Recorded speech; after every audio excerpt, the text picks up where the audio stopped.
Hello everyone, this is Coach Glenn Denning, head coach of Crespi Baseball, and you're watching CIF Southern Section this week. This is Steve Fryer from the Orange County Register. You're watching CIF Southern Section this week.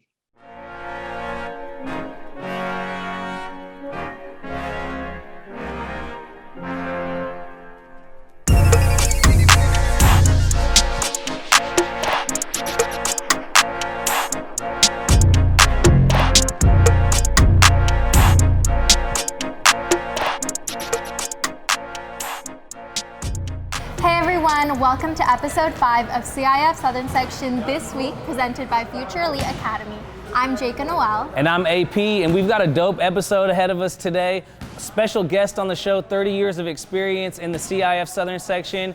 We've got Steve Fryer from the OC Register. He's gonna give us a little bit of his knowledge and then also share his predictions for the upcoming high school football season. Then on our free game segment, we've got my former college teammate, Mike Eaglin, the infield coach for Crespi Baseball, is gonna be dropping some game on us. And then a quick interview with head coach for Crespi Baseball, Mike Glenn Denning. And then a little something special for him. What do we got, Jaka? We got Cla Vs The World. Let's go check out AP hit some home runs with Crespi Baseball.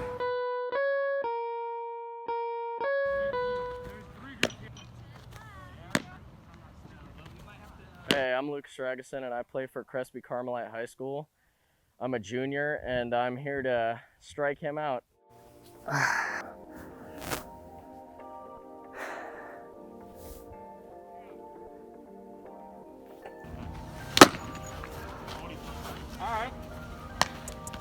All right. Get this timing down.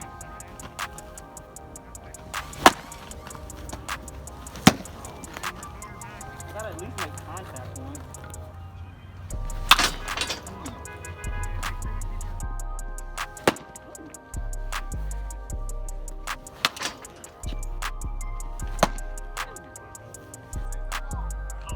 Okay.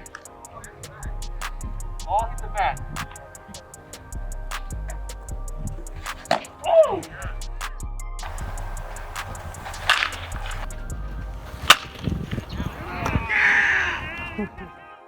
Got one in play, I believe.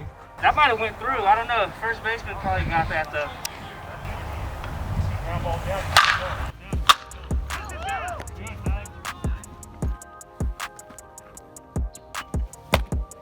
Froze me. Ooh! That off speed is making me look foolish.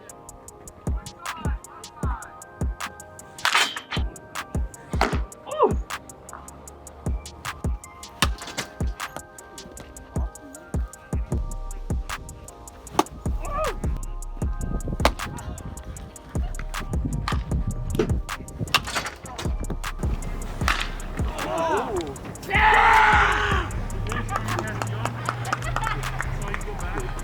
That might have been an RBI. You never know. I'm gonna try to hit that plane taking off.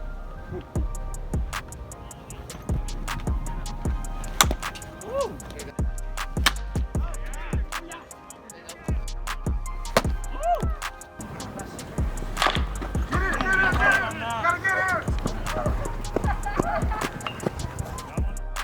Man, that was fun. I hadn't stepped in the batter's box for about 20 years, but it was an amazing experience. Lucas Ragusin, Crespi pitcher, was throwing some heat. I think he's clocking in at about 85. And big shout out to Jack Burke back behind the plate, catching some balls. But let's hear it from those guys. Let's see how they think that I fared in this week's segment of CLA versus the World. Better than I thought he was going to be. I mean, he made some pretty solid contact to the other side, a couple line drives. He did better than I thought he was going to do. You got me, man.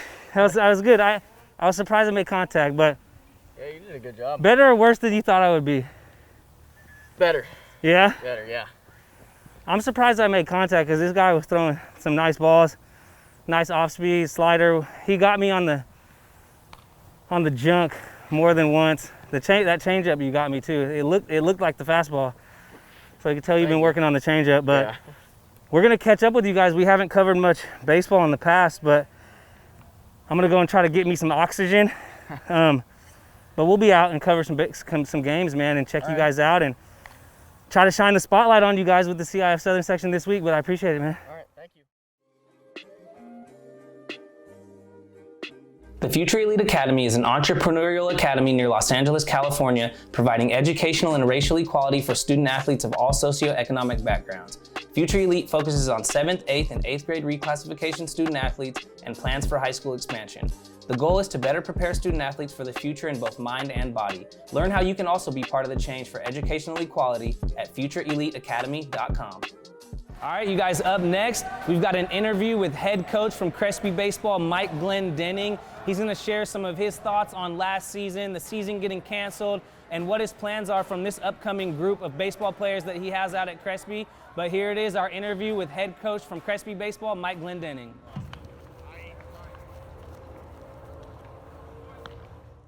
When the season got canceled, we found out that we were going to be shut down.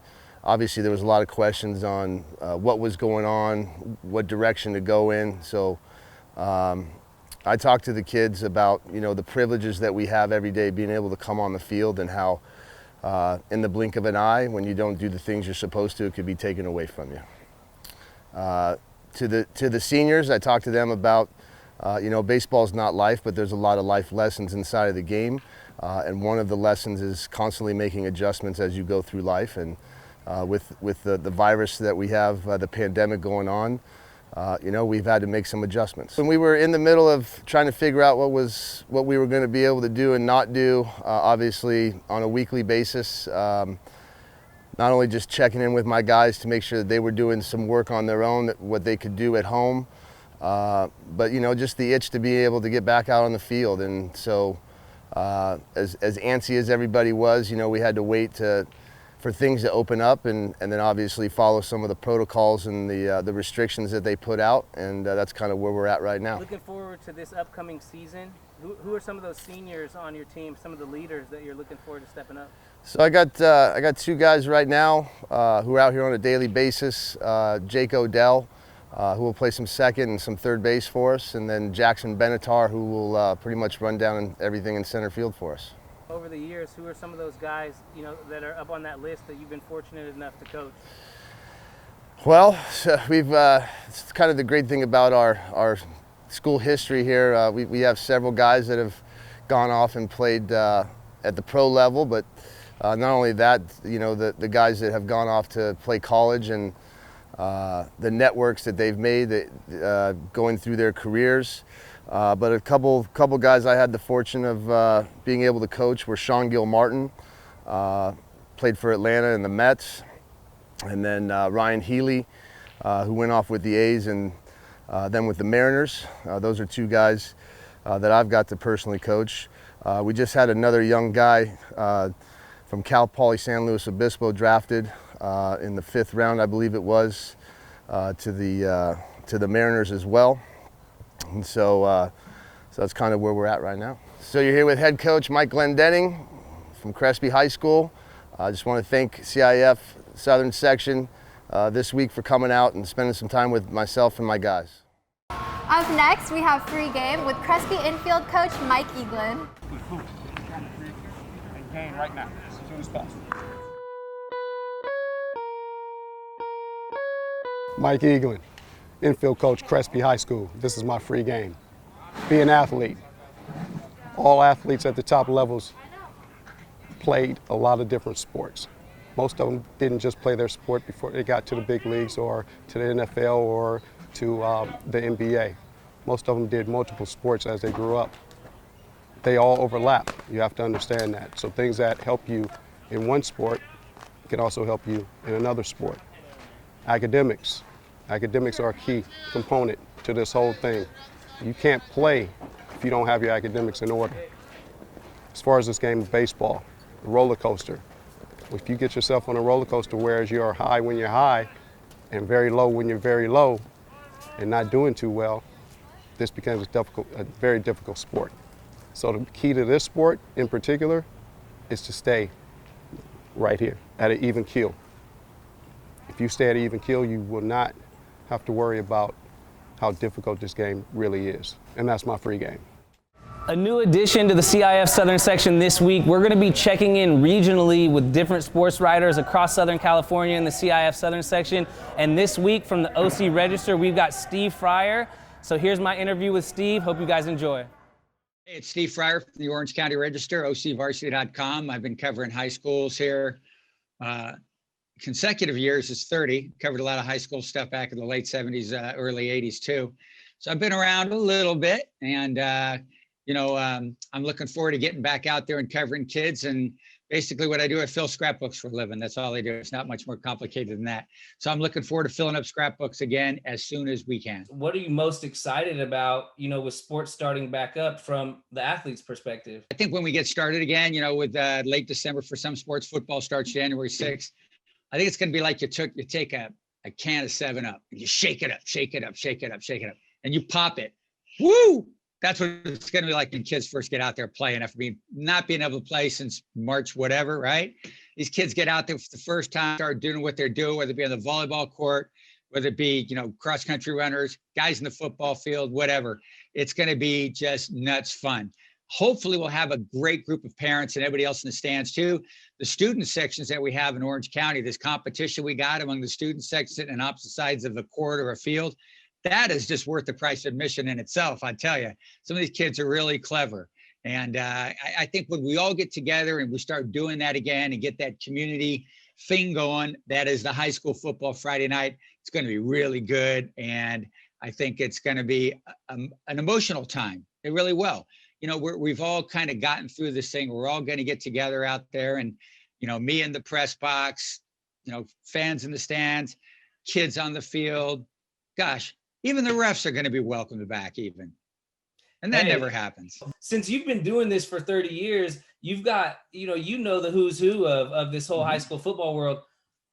I was top 3 with high school football. This should be high school football season right now. So we're kind of focusing on that. Who are the top 3 players that you've had a chance to see over the years? Oh my goodness. Wow. I know I put you on the spot. I'm always going to go with Deshaun Foster at Tustin High School. Played at UCLA, Carolina. Carson Palmer, Santa Margarita, fantastic.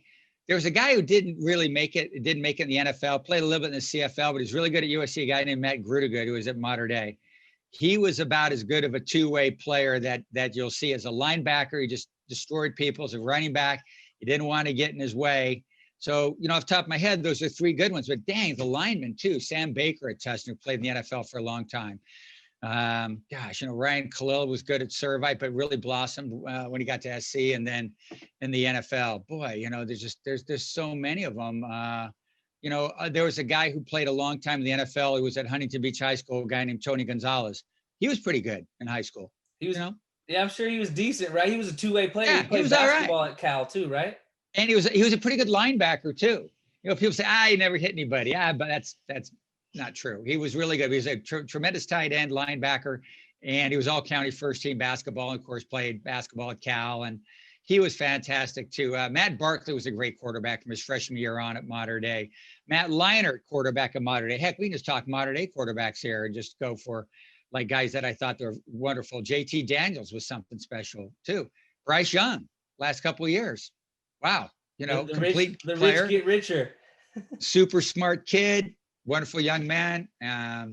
Over at Alabama. It was nice to see him get in the game for Bama last week. He had a rocket on him. Everybody thinks because Bryce Young is undersized, they were talking about his height, but he's got a rocket for an arm. So hey, if Drew Brees he can throw the ball, and he's really smart. Yeah. So you got to see Tony Gonzalez up close and personal, for years. What were some of those things that he did on the basketball court that you saw directly translated to his game on the football field? And what did he do on the football field that translated to him being a better basketball player?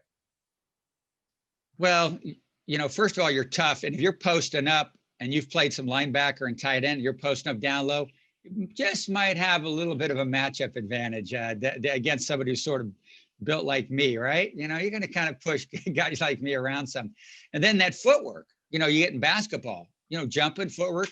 You get tight end, balls up in the air. You're on the sideline. You got to jump up, land with 1 foot in high school.